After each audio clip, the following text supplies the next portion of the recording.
Thank you to the foundation, to Vicente and Beatriz for making my visit here so easy to this beautiful room, this important foundation.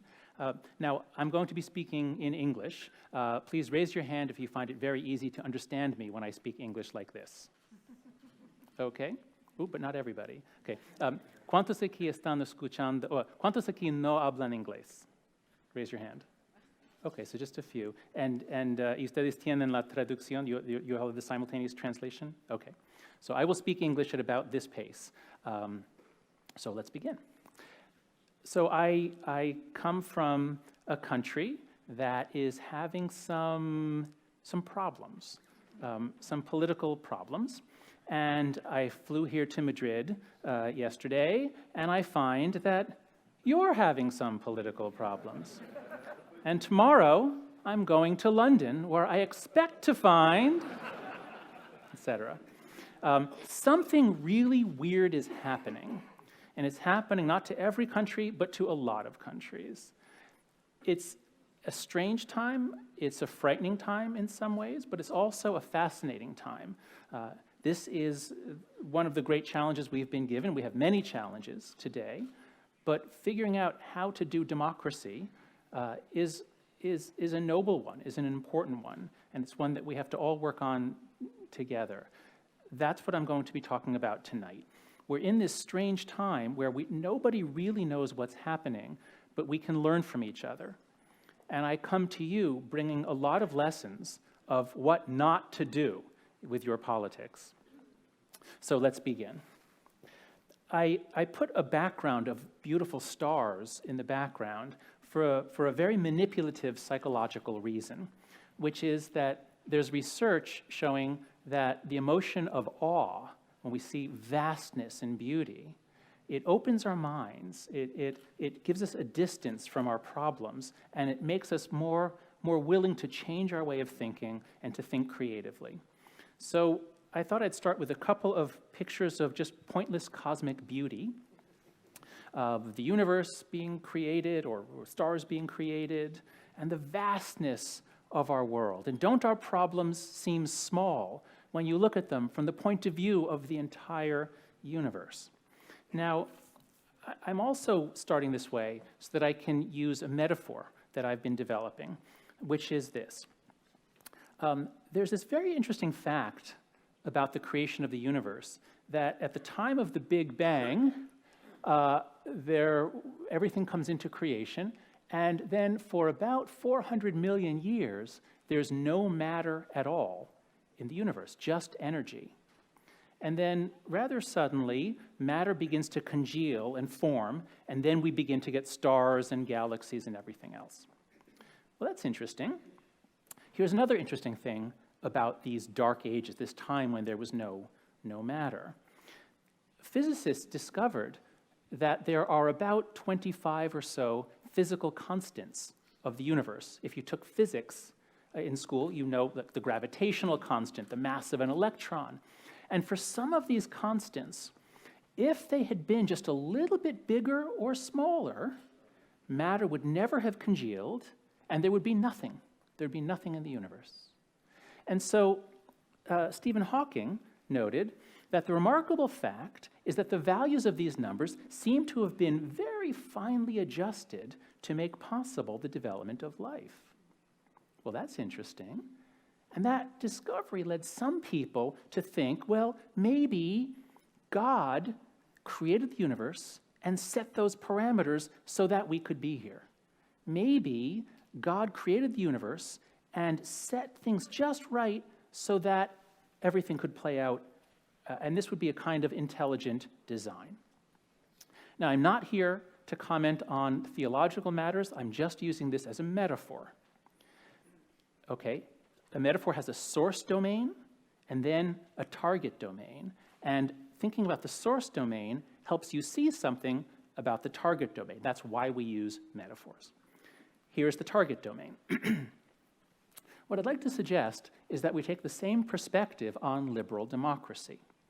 Now, my own research on moral psychology, as you see if you read The Righteous Mind or Mente, justos, is that we evolved to be tribal primates who should never be living in large secular societies.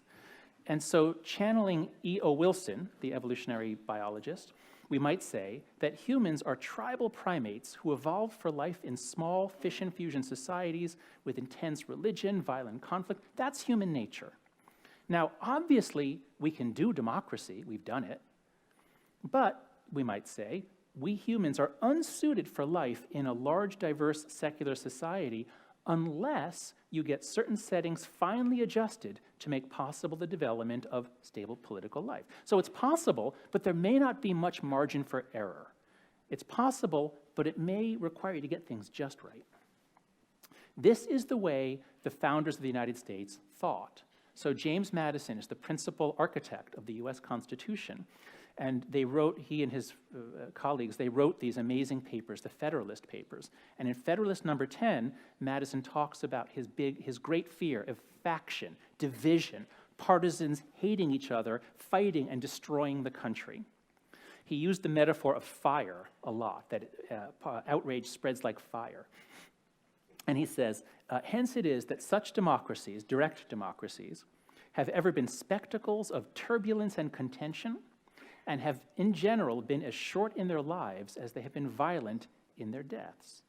So the founders of the United States knew that democracy is unstable, and they did not give us a democracy. They gave us a republic with democratic features. We now think of this as democracy, but we have to remember, they saw this as a dangerous, unstable thing, and they had to get the parameters exactly right. That's what they were trying to do. So we might think about Madison and the other founders as being like God designing the universe. And that's the way they thought of this. If we can get this complicated clock, this constitution with all these levers and pulleys, if we can get it right, maybe this country can run for centuries. So we might think about them designing the Constitution as being like designing a political universe. All right, how's it going? How is this great experiment in democracy going? Well, weird stuff started happening around 2016. Weird stuff earlier too, but 2016 is the year we really began to notice unusual sorts of events, certainly events that surprised people. Now, these were democracy in action. These were expressions of popular will by voting. But more generally, there's a big increase in political fighting and conflict within political divisions. It's not just in Europe and the West, there's also the rise of populism in Asia, and a lot of it in Latin America too, which has gone back and forth, certainly with populism. So the politics is changing around the world. I just found this in El País last week. Esto no es normal. And as you can see there, it's about la profunda fisura de la sociedad, la dificultad la convivencia civilizada entre las facciones. So people are noticing something strange is happening, not in every country, but in a lot of countries. And we're beginning to see books like this, at least in the United States, How Democracies Die, because it's quite conceivable now. I can imagine many ways in which my country will end, in which the United States will fail catastrophically. I'm not predicting that will happen, but I think the odds are not very low. I think it really could happen in the next 20 years. It's as though God reached in and just changed some parameters. Like, what if God said, let's just double the gravitational constant? What do you think? Just turn it up and see what happens. What would happen? The universe would reconfigure itself, but everything would change. And that's what it feels like, I think. That's what it feels like in many democracies, as though God reached in and changed some constant. But who could have changed? Who could have changed the parameters for the whole planet of our social and political life? Only one man, Mark Zuckerberg. Now, I don't mean that he did this deliberately to mess up democracies, but I think that is what is happening. And so I'm going to tell you about that. Now, I'll be drawing from my previous book, Mente, justos. This is the cover, the American paperback, which conveys the idea of angels and demons and fighting. And in the UK, they have a different publisher, a different art department. They came up with this cover, which which I like, but I'm glad it's not the cover in the United States. And I'll also be talking about, as Roger talked about, my most recent book, Transformación de la Mente Moderna, and this is the cover in the United States, getting across the idea that a generation, Generation Z, is failing, and we'll talk about whether that's happening here in Spain. So what I'd like to do in the rest of my time with you is do a kind of like a greatest hits, like drawing from both books, what are 4 ideas I'd like to leave you with that you can talk about with your friends that might affect how you raise your children, what you think should be done at schools, what you think should be, what reforms might work in Spanish politics, how you think about people in other political parties. So 4 ideas I'd like to give you, and then we'll have time for conversation. So the first is what I just set us up for, that social media has changed the fundamental parameters of societies in ways that are damaging to democracy. So here are the 4 that I'll talk about. I'll do the first 3 together, and you'll see how they go together. So this is a random drawing of a network. The networks we're in determine so much about our lives. And if this was the network of your society, not a lot of people, not a lot of connections, life would feel a certain way. But if over a few decades, let's say, or let's say even in 1 decade, your society grew from this to this, you would expect it to feel different. Things would be different. Politics would be different. Everything would be different if your network changes. Now, this is what happened to our species between 2008 and 2011. This is the number of monthly visitors to the major social media sites. And as you see, the numbers for our planet were down around 100 million in 2007, 2008, but then Facebook takes off and really does connect the world, which was its original mission. So things really change in those 3 years. Here's what it looks like a year ago. Facebook put out this graph. This is what it looks like when you draw connections between its 2 billion people. So society, human society, the planet, is just radically different now than it was, say, in 2006 or 2007. Now, if connecting people just meant okay, you have more private communication. Oh, let's see, hold on a second. Let me try to get this animation to work. This should work. Huh. Okay, it worked in the rehearsal. Oh, there we go, okay. So communication is a 2-way street, usually. We think about conversation, certainly as a 2-way street, and that's a good conversation. And so if Facebook connected the world so we could all talk privately to each other, I think that would be a good thing. But that's not what happened. Sometimes we communicate when people are watching us. And if you imagine talking to a friend with 2 people sitting behind you versus just the 2 of you, it's very different. You now have to think about what they think you're displaying to the others as well.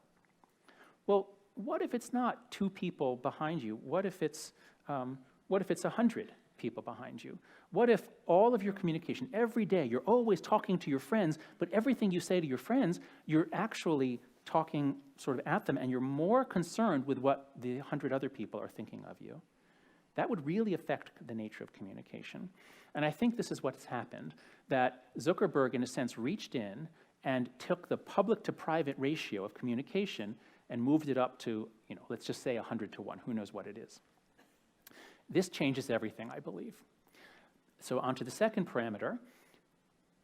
Our communication is no longer as honest or authentic. We are now all engaged in moral grandstanding. That is, speaking to the audience to try to get them to like you. And so 2 philosophers coined this term, and they say grandstanders trump up or invent moral charges. They pile on in cases of public shaming. They announce that anyone who disagrees with them is obviously wrong, and they exaggerate emotional displays. I'll just give you a couple examples. People say all kinds of things about me on the internet. Here's one. It's important to call out treasonous people like John Haidt, or people like Haidt and Chait, another analyst. They ally with white supremacists because their whiteness and white adjacency, et cetera, et cetera. Now, this is wild, crazy stuff. I don't even understand what it means. But this is the sort of thing that you would say if you're trying to impress your team about how much you hate the bad people, like me. So there's a lot of this stuff now, and you have to just get used to it now that people say horrible, nasty stuff about you. Now, it wasn't always like this, Before 2009, social media was not like this at all. So this is the first real social media site, Friendster, which came out in 2002, and then MySpace came out right afterwards, and then the Facebook is what it was called originally. The Facebook came out right after that. And these were just like address books that were open to your friends that allowed you to display things about yourself. What bands do I like? What's my personality like? This is okay. This isn't changing a parameter necessarily. This is what it was like. There was no way to really spread outrage. But all this changes during this 4-year period. In 2009, Facebook adds the like button, and now everything is quantified. Everything you do can be quantified by others, and you can see how well you did.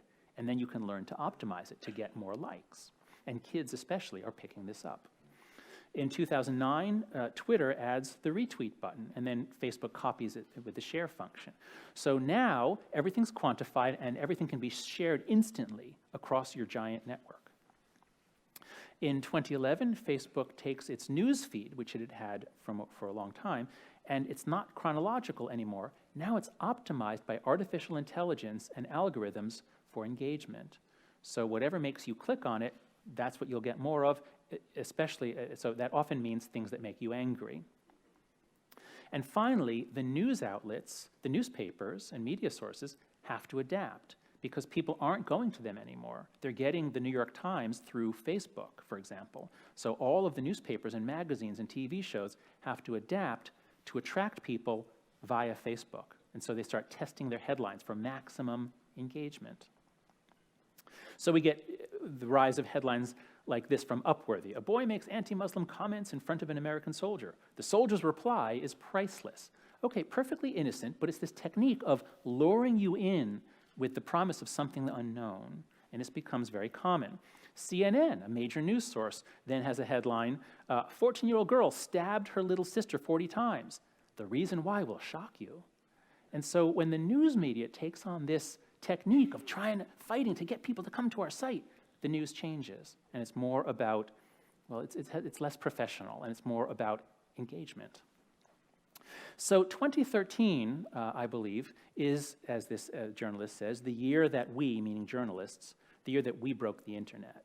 So I want to really make it clear, the internet's wonderful, and social media didn't used to be bad, but between 2009 and 2013, I think social media changed parameters in ways that are very bad for kids, very bad for democracy. So here's where things are now. Now, this is not all of social media, but certainly Twitter and many other areas are very much like this. You see something, you respond, you share it, that triggers anger in others who share it. Whether they're really angry or just trying to get likes for their shares, I don't know. But things are much more explosive now. All right, so those are the 3 parameters, 3 of the 4. I'll come back to the 4th at the end of the talk here. So parameters changed by social media, and that's what I mean when I say it's as though Mark Zuckerberg reached in and just doubled the gravitational constant, and we're all living with the aftermath of that. My second point, social media supercharges righteous minds. So I'll just give the very briefest overview. Roger mentioned the basic principles, but if you understand how moral psychology works, you can see how social media fits exactly into the slots to bring out our tribal anger. And of course, if you're Vladimir Putin or anyone else who wants to know how to disrupt democracy, unfortunately, reading The Righteous Mind and then getting active on social media is a pretty good way to do it. So the first third of the book is about the first principle. Intuitions come first. You should address yourself. Always speak to the elephant. If the mind is divided between a small rider and a large elephant, the rider is reasoning, the elephant is all the emotions and intuitions. If you want to persuade people, talk to the elephant first so that they're not opposed to you, get them to like you, and then you can give them reasons. Well, social media really speaks to the elephant, especially when it has videos and things that really pull at your heart or make you angry. Secondly, the second principle is that there are many foundations of morality. Roger mentioned the 6 main ones that I talk about in the book. And so social media allows micro-targeting of appeals by politicians, by anyone, so that you can specifically target people's values and be much more effective in manipulating them. And finally, morality binds and blinds. So we evolved for tribalism, we evolved to make something sacred, and then our group worships it together, we circle around it, and now we can trust each other, we're unified. And so social media is very effective at making groups angry about violations of their sacred values and arousing tribal passions. Just very briefly, I'll just show you data from the United States. This is nationally representative data on how you rate different aspects of American life. One of the questions is, how do you rate the Republican Party? How do you rate the Democratic Party? On a scale of 0 to 100. 100 is very warm, 0 is very cold. I hate them. And so the percentage of Americans who assigned a rating below 20, a very, very cold rating, very negative rating, to the other party, the opposite party, was quite low all the way through the year 2000. Only about 18 or 20% of Americans said they hate the other party. But after the year 2000, in the 21st century, things really rise quite steadily, and this data actually ends in the 2016 election. I think it's much higher now than it was 2 or 3 years ago. And this means that in America, we're very vulnerable to manipulation. There was a research study done by professors at MIT in which they looked at the spread of tweets, of political tweets, and what they found is that the bots don't really matter.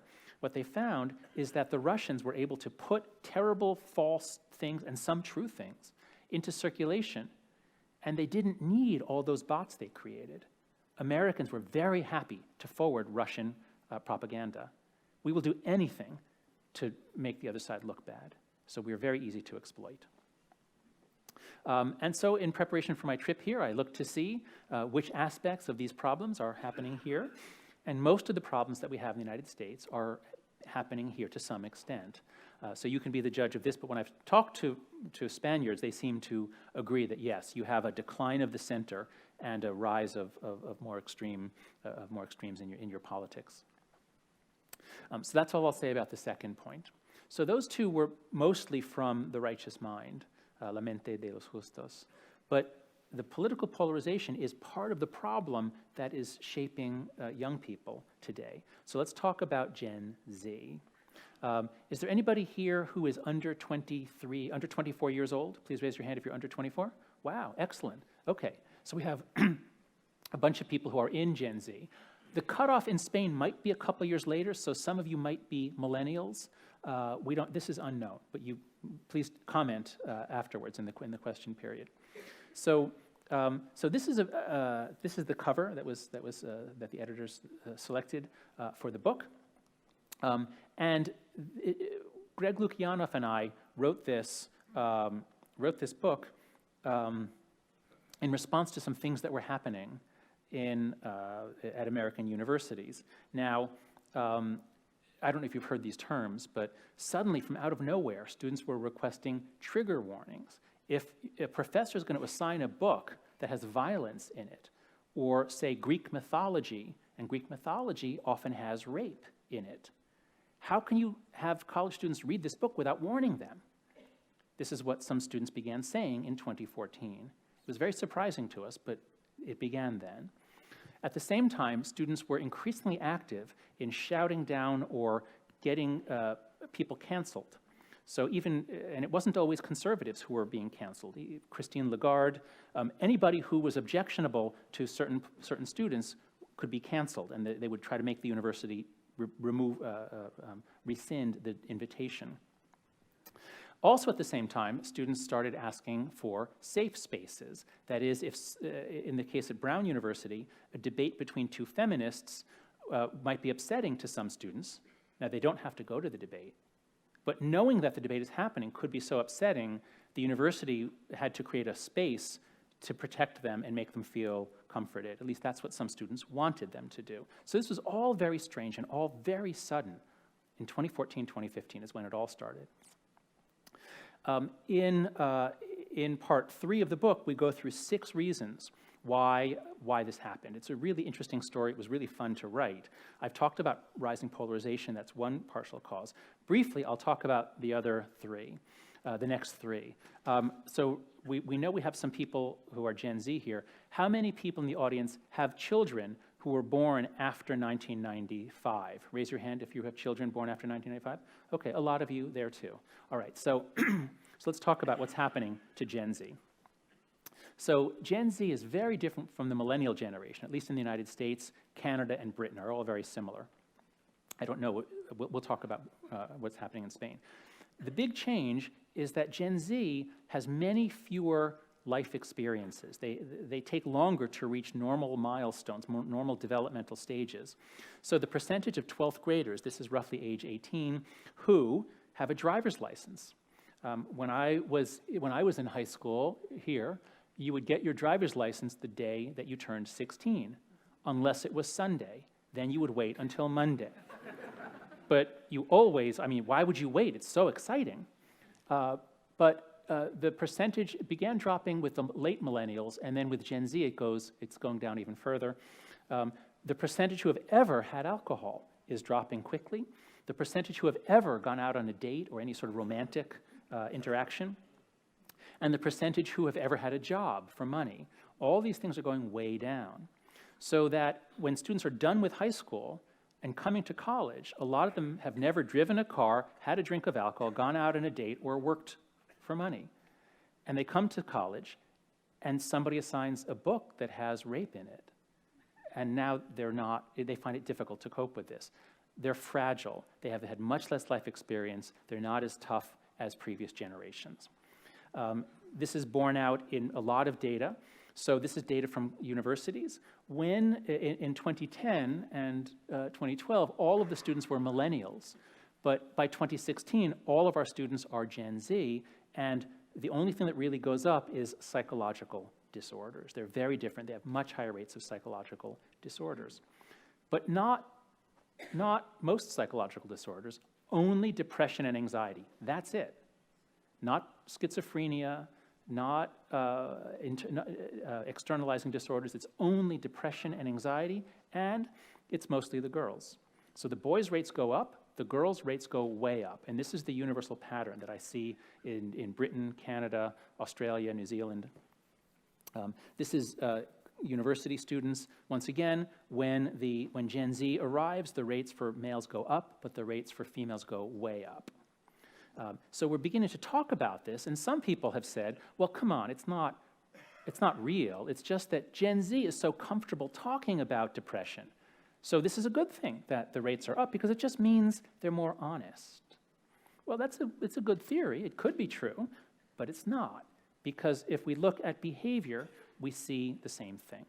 So what this shows, this is hospital admission for non-fatal self-injury. That means teenagers who had to be hospitalized because they cut themselves or in other ways deliberately hurt themselves and had to be hospitalized. This is the number out of 100,000 in the US population. And as you see, from 2001 to 2009, there's no real trend. The older teen girls have the highest rates, but it's relatively flat. What happens after 2009? The older teen girls are up 62%. This is a gigantic increase. This is not self-report. This is not changing diagnostic criteria. This is actual hospital admissions. And every girl has a terrified set of parents coming along saying, what is happening? What did we do wrong? Amazingly, the youngest girls, 10 to 14-year-olds, they never used to cut themselves. They had very low rates before. And now they cut themselves as much as 20-year-old women. It's nearly tripled. Interestingly and importantly, the oldest women in this sample, these are millennials. These are young women who did not get social media until college or later. They're not up. It's only Gen Z who got social media in middle school, around the age of 10, 11, 12. They're the ones who are up the most. We see it in suicide as well. Suicide rates have fluctuated, but in the most recent years, when Gen Z comes into the teen years, what we see is that the boys' rate is up, that's the top line. The girls' rate proportionally is up far more. The preteen girls' suicide rate in the United States is up 150% in the last few years. And it wasn't just a one-year blip. As you see, the last 4 years of data are all consistently the highest in history by far. It's the same in Britain, as I said. Once again, we see the boys, the bottom line is up a little bit. beginning around 2013, but it's the girls who are up the most. We see it in New Zealand. This is depression data. Again, in New Zealand, there's a delay. I don't think they got their kids on social media as early as we did in the United States, but they are seeing it now, too. Now, I was looking for data from Spain. I couldn't really find depression data. I found some journalists talking about it, but that doesn't prove it. That just says people are talking about it. So I don't know what's happening here in Spain. I did find data from your Instituto Nacional de Estadística, and me and a research assistant, we graphed each year ourselves. We could see the trends. So you do have a very big increase, especially the percentage increase in your teenage girls' suicides is way, way up. But the fact that it's down in the last couple years suggests that it may not be social media. This would be more consistent with responses to the financial crisis or something like that. So I don't know what's happening. You have a big increase in suicide among your teenagers, but it may be coming down. So we'll have to look for future data. The bottom line is, as with many things I'll tell you tonight, there are hints that these problems are happening in Spain, but it isn't proven yet. So you have to be very vigilant. And that's why you should all buy La Transformación de la Mente Moderna, and you should all be on the lookout for it. But seriously, you have to look out for this because it came up on us by surprise. Now, why is this happening? Why is this happening at the same time in a lot of countries with bigger impacts on girls and the biggest impact on preteen girls? That doesn't make sense as a response to a financial crisis. I mean, the financial crisis didn't hit us as hard as it hit you in Spain, but it makes no sense that economic factors would mostly affect 11-year-old girls rather than 18-year-old boys and girls. So, as I've already said, I think social media explains the timing. So here's what happened. As I said, in 2006, Facebook opens to the world. Before then, you had to be a college student. In 2007, the iPhone comes out, but it's expensive, and very few teenagers have one. By 2009, more teenagers have one, and Facebook adds the like button, which makes it more addictive. And so it's this 2-year period here, 2009 to 2011, you can see how steep these curves are. This is the 2 years in which, before this, American teenagers would go over to each other's houses and they would do something together. After this, they go home from school, they sit on their bed, and they connect electronically. And at the time, we thought, well, maybe this is okay. Maybe it's the same. But I don't think we think that anymore. As I said, this is the 2 years in which American teenagers move online, and this is just when the depression rate goes up. Social media also explains why it's mostly the girls who are suffering. Girls use social media more than boys. The boys are playing video games, and video games are not nearly as bad as social media. In fact, some people say they're not bad at all. I don't know, the research is complicated, but social media has much bigger mental health effects than do video games. Girls are much more affected by the constant social comparison.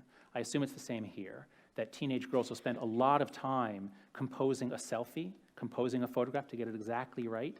Then they post it, and they'll check within a minute or two to see if anybody liked it.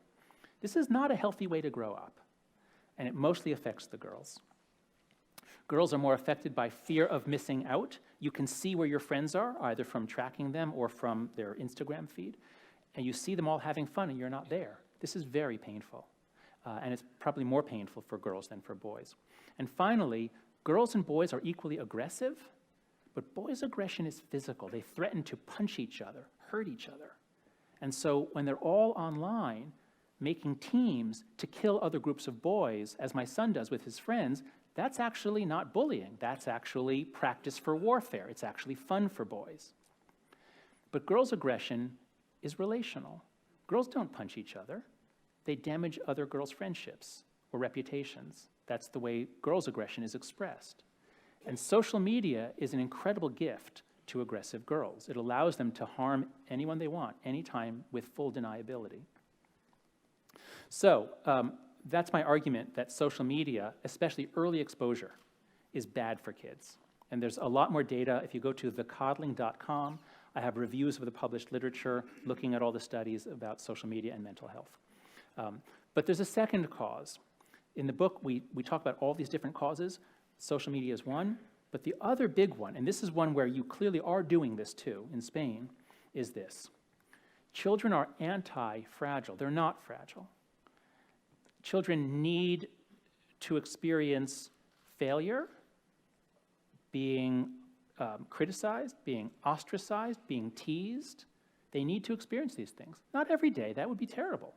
But what if you could protect your child from ever being teased, from ever being excluded, from ever failing until she's 18, and then you send her out into the world? Of course that would be a disaster. It's like the immune system. If you wrap your kid if you raise your kid to keep her safe from dirt and germs because you don't want her to get sick, you're preventing the immune system from developing. The immune system is anti-fragile. It needs constant low rates of infection. That's why we have vaccines. If you protect the immune system from exposure to pathogens, it can't develop. If you protect children from stress, from exclusion, from everything bad, they can't develop. But that's what we started doing in the 1990s. We started overprotecting our kids and forgetting this dictum from Nietzsche that what doesn't kill me makes me stronger. So this is your typical American child now. We do everything we can to make sure that they never get hurt. And since they then don't learn to fend for themselves, we have to be there always, hovering. What if my child forgets his backpack? I'd better bring it to him at school. Otherwise, he'll learn the lesson the hard way that he should remember his backpack. And I don't want that to happen. I'll bring it to him in school. So we're always there. But if we're always there for them, then we have to always be there, even after they graduate from college. So I teach in a business school, and now I begin to hear stories. Managers will say, I gave a bad performance review to an employee, and his mother called me. Because the parents never let go. So we're really messing up our kids in the United States, and I think you're doing it here in Spain too. I'll show you in a moment. We'll do a little demonstration. So there's a lot of research on how play is essential for development. All mammals play, and in play we practice skills for adulthood, and we have a lot of play conflict. It's important to let kids play. They always have conflicts. They work them out. It's a crucial part of the learning. But in the United States, we decided in the 1990s, just as our crime rate was plummeting, when I grew up, there was a big crime wave. There was a lot of crime in the United States in the 1970s, but the kids could go out and play. Now, there's very low crime, but the kids can't go out and play because we think it's too dangerous. So here's my question for you. I'd like all of you, okay, we'll do this, okay. My question is, at what age were you let out of the house? At what age could you go outside with no adult, not to the backyard, but down the street, to a store, to a friend's house, 500 meters away? At what age? And if the answer was what we call first grade, I don't know what you call it here, if it was age, was it age 6? Was it age 16? What was the age? And what I'd like you to do is answer by your generation. So if you were born in 1981 or before, raise your hand high. Okay, so the older people in the audience, born before 1982, think of your number, and when I point to you, when I point to your area, just call it out. You can do it in Spanish. Let's do it in Spanish, okay? When I point to you, just call out, 6, 8, yes, whatever age it was, okay? Just call it out, older people. 8. Okay, we'll do it in English, okay?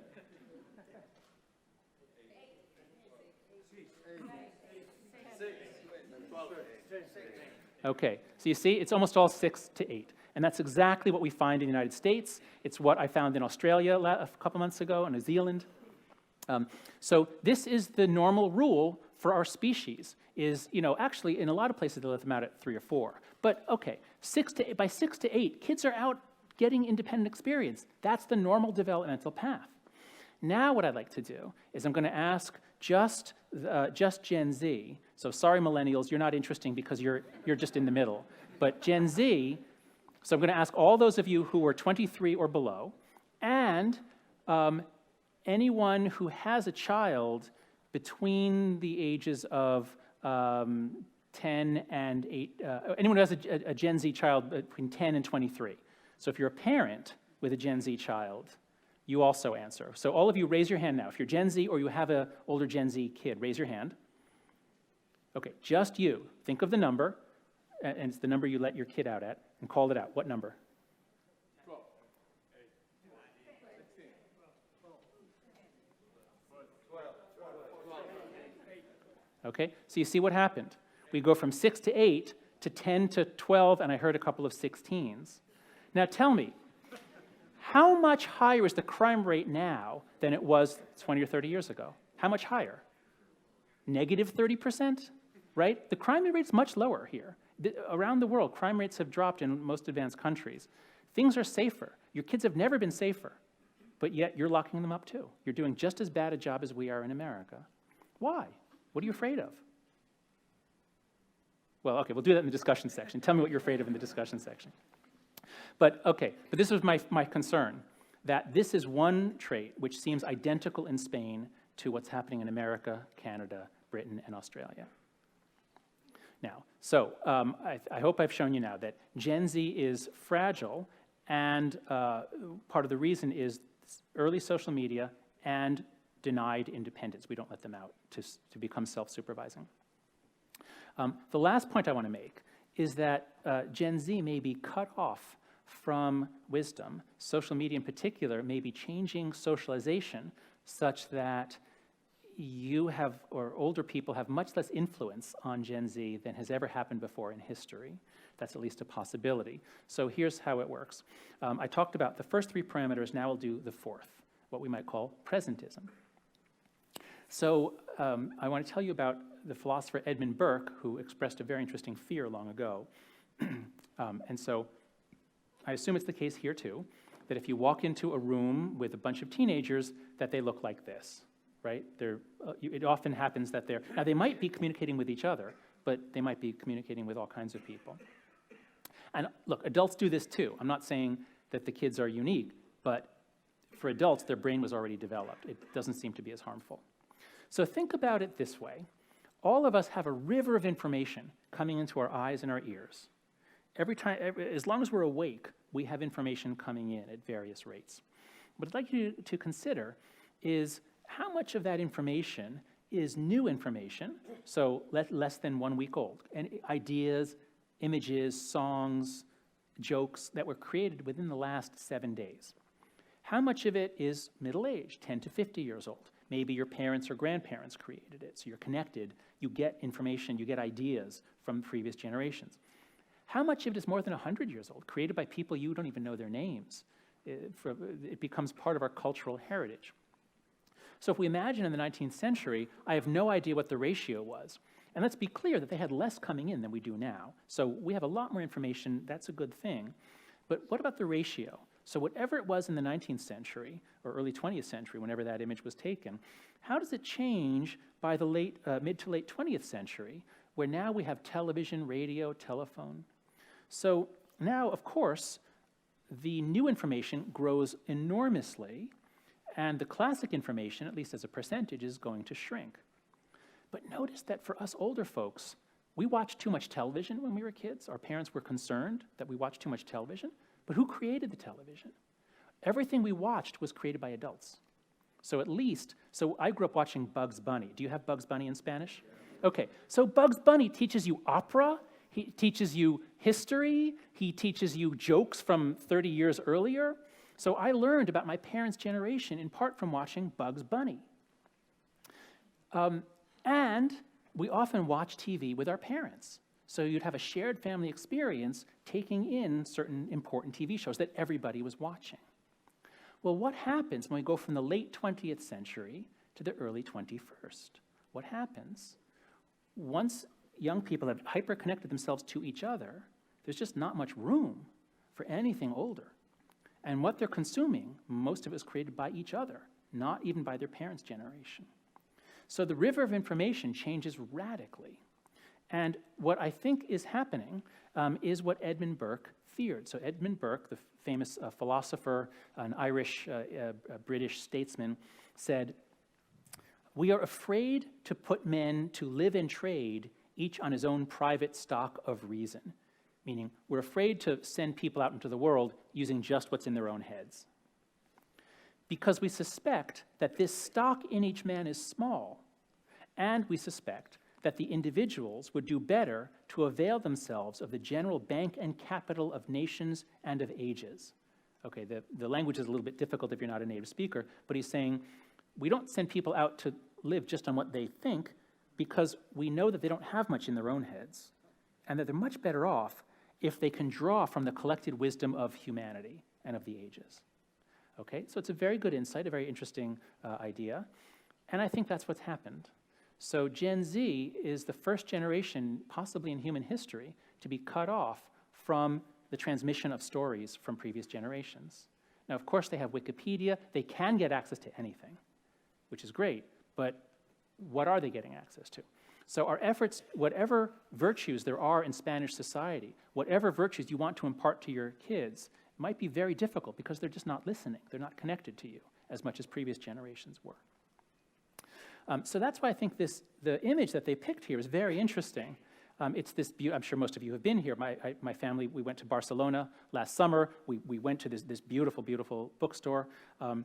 And it's got young kids there. That's great. But there's something a little incongruous. And it's in part because I think it's especially the girl with the phone taking a photo. It's like they're in this great infinite library just taking selfies to post on Instagram. So it's at least, I didn't talk about them when they made the cover, but I quite like the design. I think it captures a bit that flavor. So that's my point about Gen Z may be cut off from wisdom. And again, I'm going to ask you Gen Z folks to criticize me. Please tell me if I'm wrong. I want to hear what I've missed here and what's going on with your generation. Okay, so what can we do?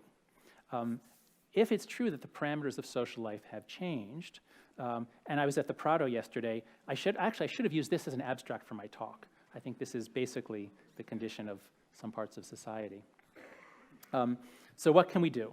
I don't have time to go into details. These are all very complicated topics, but I think democracy and Gen Z are going to have a hard time until we change social media to make it less contagious and less focused on spreading outrage and social comparison and all the other things it does. I think we need to really be thinking about changes to democracy to increase public support for it. In the United States, we have a very inefficient system. Voting is inefficient. It's easy to tamper with. I shouldn't say tamper. There are a lot of problems with the way that we vote, the way we select our candidates, a lot of things that do not inspire trust in the system. Third, we need to make changes in parenting and education, clearly in the United States, and I think here. We need to give kids a lot more independence, certainly when they're in the crucial years. Ages 8 to 12 is historically the period of adventures. If you look at children's stories, they're always going out between 8 and 12, and they don't usually bring their parents. So we need to give kids more independence, and I think we need to delay social media ultimately to 16. That's unrealistic today, but eventually I hope there'll be a consensus that kids should not be connecting by social media. Texting is fine, phone is fine. It's the public conversation that I think is not fine. And finally, I think we all need to make changes to ourselves. And this is the one thing that we really can control on our own. If we live in an age of outrage, I think we can actually look to the wisdom of the ancients, all of whom, or every literate society has a quote like this, that we are prone to hypocrisy. We get angry at others for sins that we ourselves commit. We all know this. This is ancient wisdom. This is universal wisdom. Buddha says, in this world, hate never yet dispelled hate, only love dispels hate. You too shall pass away. Knowing this, how can you quarrel? It's a slightly different idea, but in the happiness hypothesis, I have all kinds of quotes from the ancients about be less moralistic, be more morally humble, stop getting angry so quickly, give people the benefit of the doubt. Okay, we all know this. Well, now's the time to do it. We're drowning in outrage. Our countries are suffering.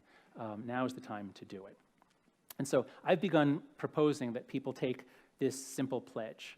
And so I'd like you, read these, and if you're willing to say it out loud with me, together we'll say it as a kind of a pledge that you might make. You don't have to, but the basic idea is this. Now that we're all so connected and sending around so much outrage, a lot of which is false, and some of which is true, we need to first, we do need to be more careful about what we say. We need to, in an explosive time, we do need to be more polite and more sensitive to others. But that doesn't help unless we also make a commitment to be less sensitive ourselves, meaning to take offense less quickly, to let things pass, to assume good intention. And finally, because so much stuff is flowing through us, don't be a conduit. Don't pass through so much outrage. Delete almost all of it. Don't forward it. And so if you're well, on the count of three, I'll ask you to repeat with me in English. I should have put it up in Spanish too. And it's not completely binding. Think of it as an aspiration. This is not an oath. This is an aspiration. I aspire to, okay? So 1, 2, 3. I will give less offense. I will take less offense. I will pass on less offense. Okay, if you can get everyone in Spain to do this and then to live up to it, you're going to be okay. And so those are my 4 ideas that might help you understand our strange time. Thank you.